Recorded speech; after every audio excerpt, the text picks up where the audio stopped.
Hey, how y'all doing? Thanks for joining me again. Uh, Getting back into the stores. I don't know where I was at. I was talking about Courtney leaving and the hard edge.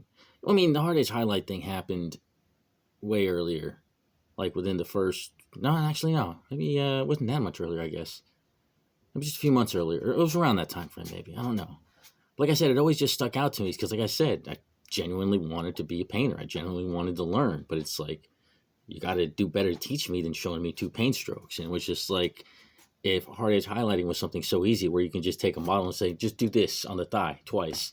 How come everybody doesn't do it? I mean, like I said, looking back now and understanding it better, yeah, I get it. And I see what I did wrong, but it's like, bro, it's like you're supposed to teach me. Why didn't you? So that's, like I said, it's just one of the many reasons why he rubbed me the wrong way, because it was just like, even towards the end, he used color theory as a reason for him to sit at the desk and not have to do heavy lifting. Because I told him, because the owner explained it one time. He said, the reason we don't get along is because I'm a high energy person and Courtney's a low energy person. And I totally agree with that.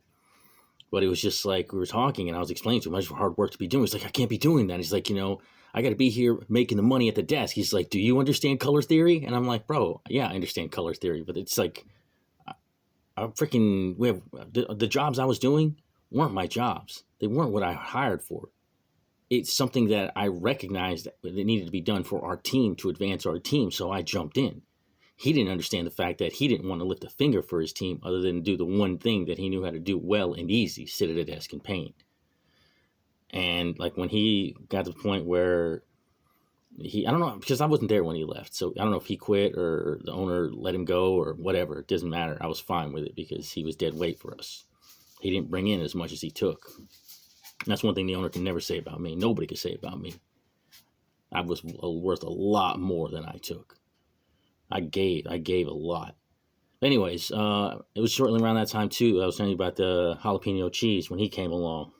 And this kid was a freaking wow. Like I said, just the thing alone, when just listening to him when we were talking about the inventory bringing in and what he had to say, but it was just like other things too, where every time I showed this kid how to do something, he would look at it first, and then as soon as I'm done showing him, he's like, no, that's not how you do it. Let me show you.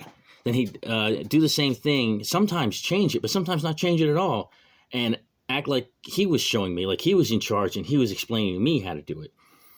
And it's like I said, it was just repeated. It's like when we were around this time, it was shortly after we opened, and we had the card room was set up, and we had some D&D players coming in on a Sunday. And when these guys came in, there was like 9 of them, and they wrapped around 2 tables, and the owner saw it. It's like, no, that's not going to work. They need their own space. That's when he decided to move the studio downstairs, but we had to build it downstairs first. So that's when the art studio where it is now was just a carport. So this was the time frame where he had me and Jalapeno Cheese to start putting up 2x4s and building the structure. Granted, I've never done something like this before, so I turned to YouTube. I saw this video of this guy doing it, and yeah, it was an error, but it wasn't. It was just a time error, not so much anything else error. But the only video I found was this dude building a room in an expansion room in Hawaii. So he bolted the thing down to the ground because for hurricanes and stuff. I didn't need to bolt it down. I didn't know that yet, but neither did Jalapeno Cheese. So we were just sitting there, like I think it was like 36 bolts we put in the bottom of this. Like if you look around the this length of the studio, it was like 30 feet wide by I don't know, maybe 20 feet across. Anyways, but I put like 36 bolts around this thing, just drilling in with this through the concrete because it was a concrete floor. So I just drew through the concrete, put the bolts in. It was stupid.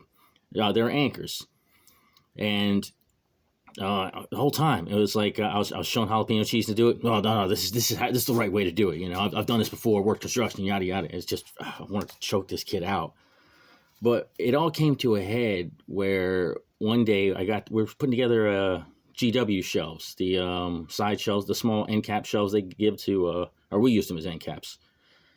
But one came in the mail, and I was opening up to look at it, and Jalapeno Cheese snatches it out of my hand, angry. He's like, don't touch that. He's like, I got it. I'll take care of this. And I was like, no, absolutely. I didn't say anything to him. I let it go, but that's when I went to the owner. I'm like, yeah, no, we got to let this kid go because I'm not going to be treated that way. It's unbelievable because it was like, It really felt like the entire time like this kid was after my job. He was trying to make himself seem like he was the one really running things, and I'm just some prick. And like I said, I come across as timid. I let people do that because I give people enough rope to hang themselves. If I act in a docile, timid way, how are you going to treat me? Are you going to treat me as a human being, or are you going to try to big boy me and show me that you're the ones running things here and I'm just a prick? But yeah, that was jalapeno cheese is death note right there. Because like after that, told the boss, and then I didn't see him after that, but I saw his stuff disappear. He didn't come back, so that was that. Like I said, it was completely unnecessary. It just blew my mind how many employees we had come through that made such an easy job difficult. And it's like all you had to do was just follow orders, and it's not about power. Anybody who knows me knows I don't have power trips. I just want to get shit done. We have a mission to accomplish mission however we have to, and I jump into work all the time. I don't hide from work. But anyways, I'm glad that kid was gone. But again, this caused us to, this was right after we opened, so we did have our soft opening, but we didn't advertise. We weren't making a lot of money yet because the owner didn't want to advertise because he was just super hung up on, first impressions, people remember that, yada, yada, yada. Like I said, that's part of why I'm making this video series. I'm going to take this kid's legacy. I don't care about his first impressions. I'm going to be his last impression. This is what people are going to remember, what he did. And like I said, it's not too dramatic now, but it's about to, because this is about the point where it starts to get crazy. Because, like I said, being the fulcrum at this point, pulling all this stuff in and then having this dude beat me on top of that, not just jalapeno cheese, but like 6 employees freaking screwed me over at this place, and not to mention the owner. But like I said, the story's going to ramp up here. Anyways, back to it. This is about the time that Ken came along, and he introduced himself to me, told me what he was about, his Merchants Food Group. Merchants Food Service. They're out of Clanton, Alabama. I mean, the one that distributes, they have multiple distributions, but the one here we use was out of Clanton. But a real stand-up guy. I mean, very pleasant. Explained some things to us, helped us show us out. But I mean, a lot of it was just me just using my knowledge and getting on the internet and trying to figure out what I can do. And then we got our first order in. And one thing that really stands out, and this is, like I said, this is how I know that I'm not in the wrong. Because we had to figure out how to make plates. The owner had no idea. He'd never done this before. He worked at his work experience was he worked at a Little Caesars when he was a teenager. Joined the Army, did Army for 20 years. Had a paint studio on the side. Then worked for the government. He was still in the Army while he did that. But I mean, working at a desk. This isn't like blue collar everyday stuff. We ain't working in kitchens. He's not working in retail. That's where all my experience was, and the thing we were actually in. But I'm the one who decided how to set it up. It's like, we're going to need pans to put these on. We're going to need the butter so it doesn't stick to the pans. There was a setup for all of this stuff that I'd seen time and time again. So I started explaining that out. And then when we first got the first plate to try, it was the chicken tenders plate. So it's chicken tenders and the potato spirals, or sidewinders. And he just grabbed a pan full of chicken tenders and a handful of frozen potatoes, threw them on a pan and put them in the oven. Or they were thawed because I had a process. We had to thaw them, and then because everything was ready to eat, nothing was raw. And when we ordered it, was because we were a level 2 cafe.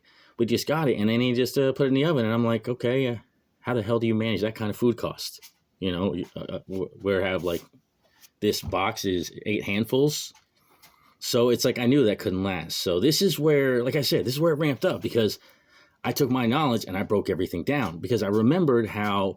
When he had his paint thing and he showed me how he broke everything down to this is how much paint it takes to this, how many brushes, blah, blah, blah. And he just had broken down. So I did the same thing with the menu. I put everything to weight. So I bought portion bags. So instead of just having to rely on handfuls, no, everything was portioned out into weighted bags. So the chicken was like 7 ounces for the chicken tenders, 5 ounces for the potatoes. So all you do is get 2 bags, boom, spray the pan, easy, make it. And again, it was about creating the ebb and flow. I'm probably going to cut off here because talking about the kitchen is going to get a lot, and I'm already in the 9-minute marker. But I got to do another video anyway because I'm a little bit behind. So I'll just run into that one into the next. But thank you guys for your time. I appreciate it. And like I said, sorry I'm a shitty storyteller. I don't really want to get into this any further because now I'm going to start getting into the hard parts that I've been trying to avoid. And this is the part that I need to talk about because this is where shit gets hurt and painful and really screwy. But thank you for your time as always. I appreciate it. And I hope you have a great day.